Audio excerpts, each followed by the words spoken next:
शरणागत जो होता है उसमें ये चार बातें बहुत जोर से जागृत होती है। सबसे पहली बात, निरंतर भगवान का स्मरण छूट नहीं सकता। नींद आई तो सुसुप्ति में चला गया, जरा भी जागृत हुआ तो मंत्र चल रहा है, नाम चल रहा है, चलाना नहीं पड़ता। क्यों? शरणागत है। थोड़े दिन अभ्यास कर लो, ऐसा होने लगेगा। देखो इतने लोग बैठे हैं, आप सो के उठते हो तो आपका पहला चिंतन क्या होता है? क्या मंत्र होता है? भगवान का नाम प्रियालाल आते हैं आपके चिंतन में? क्या आता है चिंतन? पहला चिंतन। अगर पहला चिंतन प्रभु है तो शरणागति पुष्ट हुए। सो के उठे, चल क्या रहा है? अगर प्रभु नहीं तो अभी शरणागति नहीं। पहला लक्षण। हमें लगता है कि आप लोग अनमोखीय होंगे, आप लोग शरणागत हैं कि आप जब सो के उठे तो आपका मंत्र चल रहा है, नाम चल रहा है, चतुरासी जी का कोई पद चल रहा है, या फिर ये चिंतन चल रहा है, राधा राधा राधा, चलो जल्दी स्नान करके फिर सत्संग में चलना है। फिर ये भागवतिक चिंतन, हमें लगता है कि ये दूसरी कोटि का चिंतन होगा, चलो स्नान करते हैं फिर। ऐसा पहला चिंतन होगा श्री जी का। ऐसा होता है? आप लोग देखिए, ऐसा होता है कि आप सो के उठे, आपका चिंतन श्री जी का चालू है? पक्का? आप लोग देख लीजिए, अगर ऐसा है तो उसका परिणाम निश्चिंतता, निर्भयता, निशोकता निश्चित जागृत हो जाएगी। और उसी का प्रातःकालीन उठने पर चिंतन चलेगा जो शयन के समय गाढ़ चिंतन करते हुए सोया है। ऐसे सुषुप्त के समय बिल्कुल ठीक वही अवस्था। अगर आप जो चिंतन कर रहे हैं तो जगते ही वही चिंतन आएगा ये। और अगर जीवन भर भजन किए तो मरते समय वही चिंतन आएगा पक्का। जैसे जगते समय ऐसे मरते समय। इसलिए भक्त निश्चिंत हो जाता है शरणागत। पहला, शरणागति का जांच करो हृदय में, भगवान का निरंतर चिंतन, प्रभु का निरंतर भजन। अगर नहीं हो रहा तो किसी अन्य का आश्रय लियो, वस्तु का, व्यक्ति का, स्थान का, भोग का, लिख लो आप दिमाग में चाहे कागज में। उस आश्रय का मिटिया मेट हुए बिना शरणागति पुष्ट नहीं होगी। आप अगर ईमानदारी से छोड़ दो तो छोड़ दो, नहीं भगवान फिर जो कहते हैं ना कि जो मेरा होता मैं, तो उनका जो ऑपरेशन होगा वो शायद है कि सह ना पाओ, क्योंकि शरणागत हो छोड़ेंगे नहीं। वचन से भी शरणागत हो आप छोड़ेंगे नहीं, तो उनका स्वभाव हम आपको बता रहे हैं। और हर ऑपरेशन बेहोश होके होता है। हमारे प्रभु ऑपरेशन होश का इंजेक्शन लगा करते, पहले होश का इंजेक्शन, पूरी चेतना, फिर ऑपरेशन करते, क्योंकि जड़ से मिटाना है। निरंतर भजन क्यों नहीं होता? इसका उत्तर है आपका कोई अन्य आश्रय है, कोई है व्यक्ति, वस्तु, स्थान, पदार्थ, पद, कुछ है जिसको तुम भजन से भी अधिक मानते हो, प्रभु से भी अधिक मानते हो, इसलिए आपका भजन नहीं होता। जो सर्वतोभावेन शरणागत है, भजन करना नहीं पड़ता, भजन होता है। चलना प्रदक्षिणा होती, बोलना स्तोत्र होता है, सोना समाधि होती है, भोजन पाना यज्ञ होती है, हर चेष्टा उनकी भजन होती है। दूसरा, अपने प्रभु से कुछ ना चाहें, यहां तक कि मोक्ष भी ना चाहें। क्यों चाहें? क्या आप जानते नहीं कि क्या करना है? सर्वज्ञ हो, जब जो चाहे करो, हम राजी हैं। पहला, निरंतर भगवान का भजन। दूसरा, अपने प्रभु से कोई भी मांग ना रखना, शर्त ना रखना। जो शर्त होता है वो प्रेम नहीं होता। प्रेम में कोई शर्त नहीं होती, सौदेबाजी नहीं होती। प्रेम में सौदेबाजी नहीं होती, सौदेबाजी प्रेम नहीं होता, पक्की बात सुनो। तीसरा, प्रभु के हर विधान में आनंदित होना।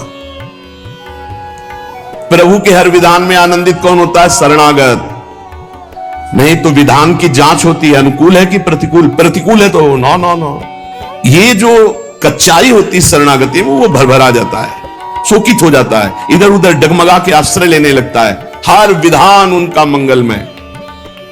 चौथा, भगवान के किसी भी विधान में विरोध भाव ना करना। भगवान के प्रत्येक विधान में आनंदित रहना, भगवान के किसी भी विधान में विरोध न करना। जो किया अच्छा हो रहा है, नहीं बहुत हाहाकार मचने वाला है, सब नहीं, जो प्रभु का विधान है वो मंगलमय है, सब मंगलमय है। चार बातें शरणागति में आती, निरंतर भजन, किसी भी तरह की भगवान से कोई शर्त चाह नहीं, उनके हर विधान में आनंदित रहना, भगवान के विधान को प्रतिकूल मान करके विरोध भाव नाना, विपरीत भावना नाना। अब निश्चिंत हो जाओ, तुम्हारी जिम्मेवारी श्री भगवान ने ले ली, शरणागत हो। अब अब तुम्हें किसी भी तरह का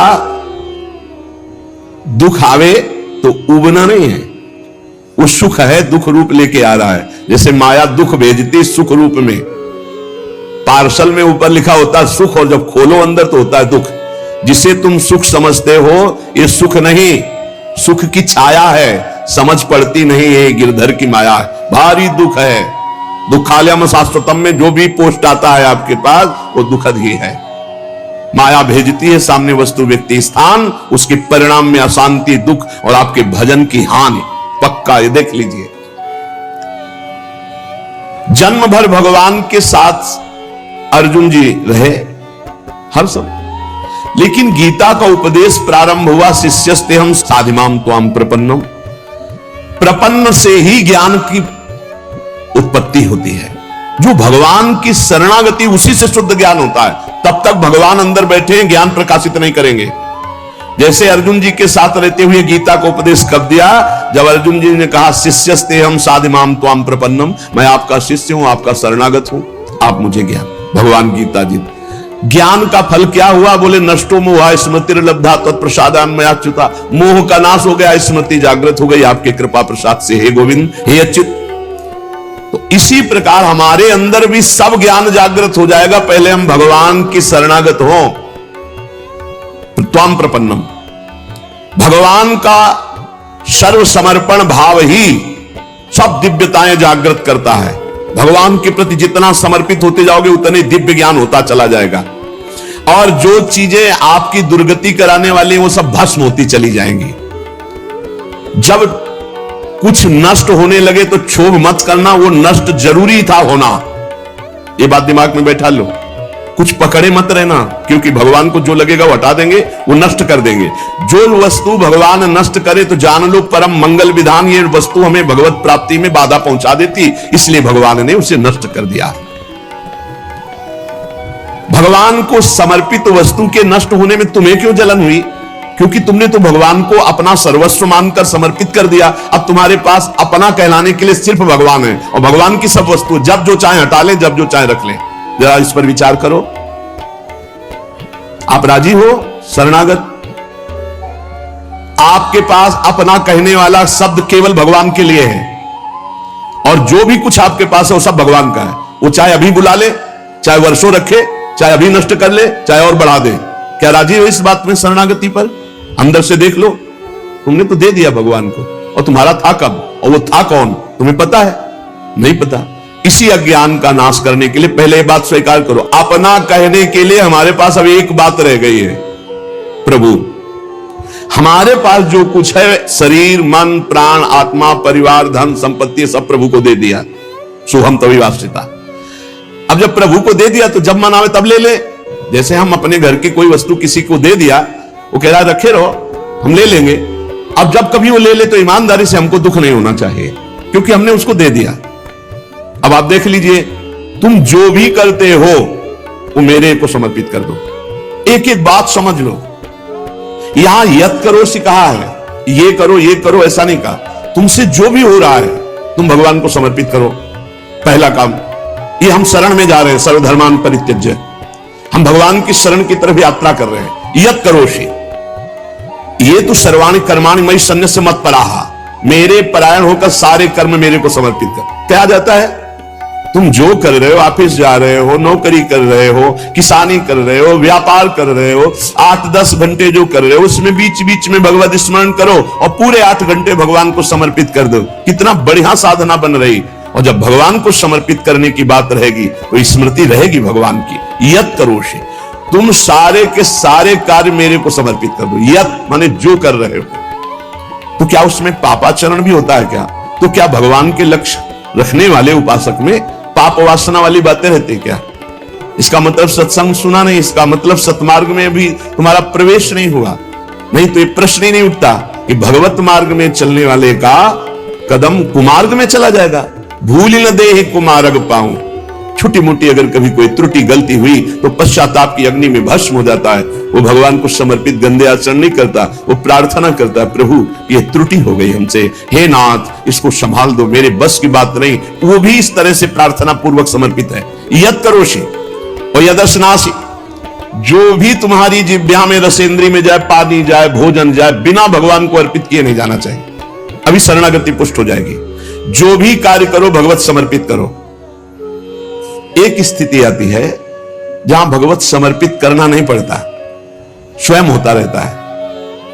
वो होता है तन, मन, वाणी और अहम, इनका समर्पण जिनका हो चुका है पूर्ण रूप से। अब उनका नहीं होता कृष्णार्पणमस्तु, ये तो प्रारंभिक, पर ये जब तक स्थिति नहीं है तब तक प्रारंभिक दशा में ही हो।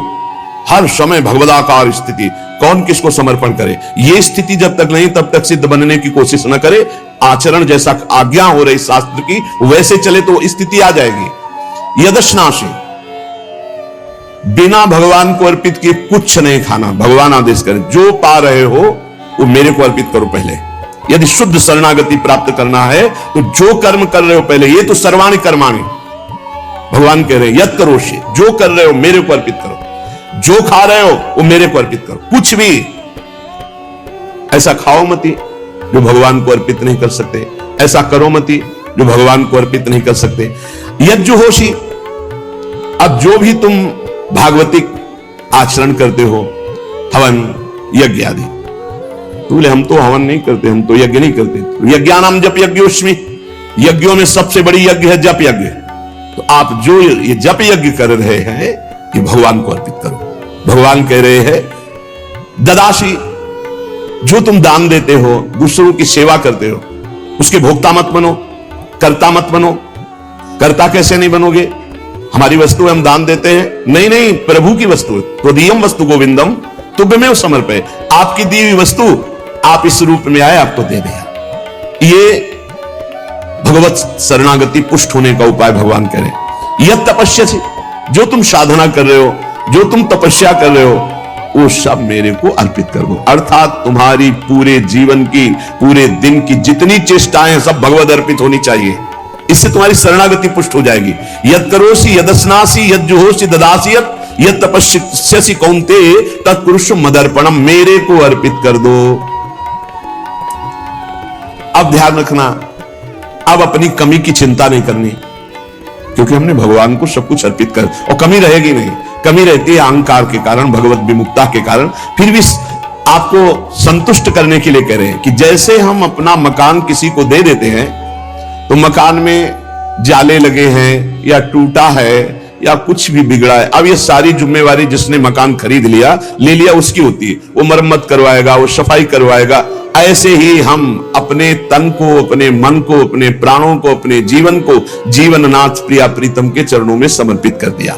अब हमको बेपरवाह रहना है इस विषय से। अब हमारा क्या होगा हमको ये चिंता नहीं करनी। अगर चिंता है तो शरणागति नहीं हुई, अगर ये चिंता है कि मेरा क्या होगा तो शरणागति नहीं हुई। सोचो, संसार में कोई तुम्हें प्यार नहीं करता, मान लो बात। जो प्रिया, जो प्यार करके अपने महल में रखे, सुविधाओं के द्वारा तुम्हारा भरण पोषण कर रहे, तुम उनके प्रति रोना नहीं आता? उनके प्रति तुम्हें ये गुस्सा आता है कि ये प्रतिकूलता क्यों दे दी, हमारी ये अनुकूलता की बात थी, अनुकूलता क्यों नहीं दी? अरे जिनसे तुम अनुकूलता की आशा करते थे वो तो तुम्हें देखना नहीं चाहते, अंतर की बात तुम्हें बता रहे। और जिनको तुम कभी माने नहीं, जिनके लिए कभी कुछ किया नहीं, वो तुम्हें अहेतुकी प्यार से लबालब डुबो रहे, फिर भी तुम्हारे अंदर गुस्सा आता है प्रभु के प्रति। तुम हो कौन? अरे तुम भगवद अंश हो, भगवान के द्वारा शरीर दिया गया, भगवान के द्वारा सारी व्यवस्था दी गई, तुम्हारा अस्तित्व ही श्री भगवान है। समर्पित हो जाओ तो फिर चिंता भी खत्म हो जाएगी, सब कुछ उनकी कृपा से हो जाएगा। तुम चिंता मत करो, चिंतन करो। भगवान हमें मोक्ष दे दे, भगवान हमें स्वर्ग दे दे, भगवान हमें अनुकूलता दे दे, भगवान हमें अमुक वस्तु दे दे, ऐसा सोचने वाला समर्पण नहीं हुआ, अभी शरणागत नहीं हुआ। सर्व समर्पण में ये सोच ही नहीं रह जाती। जब तक अहंकार है तब तक समर्पण का नाटक है, समर्पण नहीं। अहंकार है वहां सर्व समर्पण नहीं है। इसीलिए ये सब प्रश्न और सब चिंताएं, शोक, इनकी गुंजाइश नहीं। शरणागत के पास कोई भी किसी भी तरह की चिंता और संशय वृत्ति नहीं रहती। सर्व समर्पण हो जाने पर अब जिम्मेवारी भगवान की है, हमारी नहीं। हमारा केवल कर्तव्य भगवान का आदेश पालन करना। वो आदेश करें अनन्यस चिंतयन्तो माम, केवल मेरा अनन्य चिंतन करो, माम अनन्यस चिंतन। जिस प्रकार पतिव्रता पत्नी पर पति का पूर्ण अधिकार होता है, उसी प्रकार पत्नी का पति के संपूर्ण वैभव पर भी अधिकार और गोत्र पर भी अधिकार। वही नाम, वही गोत्र, वही संपत्ति। जिसके जीवन में भगवान के प्रति समर्पण आ गया तो उसकी ठसक हो जाती है। तुम किस गोत्र के हो? बोले अच्युत गोत्र, श्री हरिवंश सुगोत्र कुल। जो अपनी महिमा से कभी च्युत नहीं होते, वो हम भगवान के हैं। अब हमारा गोत्र, हमारी जाति, हमारा कुल भगवान है। और यही सिद्धांत परम सत्य है। एक माई आके बहुत रोई और कही जिंदगी हो गई, नौ दुर्गा पूरी रहती थी, रोज शंकर जी को जल चढ़ाती और रोती जा रही थी। और मतलब हो सकता है 65 वर्ष की, हमारे पति को ले लिया, हमारी पूरी श्रद्धा नष्ट हो गई, जीवन भर व्रत। और शरणागति को समझो भाई, बहुत आनंद आ जाएगा आपके पास। अगर आप भगवत मार्ग में चल रहे हैं, शरणागत हैं, तो आपके पास अपना कहने के लिए अब कुछ नहीं बचा, वो केवल श्री भगवान है। मेरे तो गिरधर गोपाल दूसरों को। अब दूसरी जो कुछ भी है वस्तु, व्यक्ति, स्थान, वो गोविंद का है। जब चाहे गोविंद ले ले, जब चाहे बढ़ा दे, जब चाहे घटा दे, जब चाहे नष्ट कर दे। तुम्हें दुख नहीं होना चाहिए। अगर दुख होता है तो अभी शरणागत नहीं हो। कितनी ऊंची स्थिति शरणागत की है। अब जो जीवन में प्रभु का शरणागत है, उसका पहला लक्षण कि निरंतर स्मरण करता है, तो अंत काल में भगवान का स्मरण होगा। अभी आपको बताया, जो रात्रि में सोते समय स्मरण करता है, उसका परिणाम जागते समय वही स्मरण। जो जीवन भर स्मरण करता है, तो अंतिम समय भगवत स्मरण होता है। और भगवान का वचन है, अंत काले च मामेव स्मरन् मुक्त्वा कलेवरम यह प्रयाति समद्भावम याति नास्त्यत्र संशयः। जो जीवन भर भजन करता है, उसका अंतिम समय भजन भगवान करवाते हैं, क्योंकि बड़ी दुखद स्थिति होती है। उस समय जब भगवत स्मरण करते हुए शरीर त्यागता है, तो सीधे भगवान को प्राप्त हो जाता है। आपको कल चर्चा के प्रारंभ में बताया था, गीता वाटिका में अग्निकांड हुआ था। बड़ा भयावना था, इतना भयावना था कि सब अर्धरात्रि में सो रहे और 20 फूस की झोपड़ी बनी हुई थी। अखंड नाम कीर्तन 24 घंटे वाला, सालों। लगभग सब साधक मौनी थे, जो उन कुटियाओं में सो रहे थे, 2-2, 4-4। अल्पाहार, मौन, कोई बिल्कुल फलाहार, सब दिव्य साधना में लगे। और जब आग लगी थी, वस्त्र, ठाकुर जी, पाठ के ग्रंथ, चित्रपट सब जल गए थे, क्योंकि सब उपासक ही थे। जब भाई जी हाहाकार सुनाई दिया तो भी निकले। उनका जो भोग के लिए घी है वो लाओ, बूरा है वो लाओ, और जो जाज्वल्यमान अग्नि डलवा, भगवान पधारे। चित्रपट, सिंहासन में विराजमान विग्रह है, क्योंकि छोटे छोटे विग्रह साधकों के पास, ग्रंथ पाठ के सब फिर भाई जी ने मेरे भगवान इस रूप में आए। फिर साधकों को समझाया कि आपके अंदर बैठे हुए भगवान को अग्नि नहीं जला सकते, बाहर की लीला में खंडन मंडन होगा।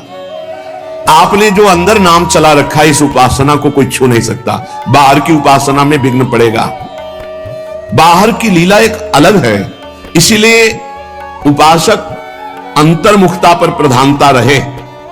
अंतर्मुखता पर प्रधानता नहीं रहेगी, बोले हमारे भगवान गिर गए, कोई बहुत अनिष्ट होने वाला है, आग लग गई, कोई बहुत अनिष्ट। अरे अनिष्ट कैसे हो सकता है? मंगल भवन की शरण में अनिष्ट हो सकता है?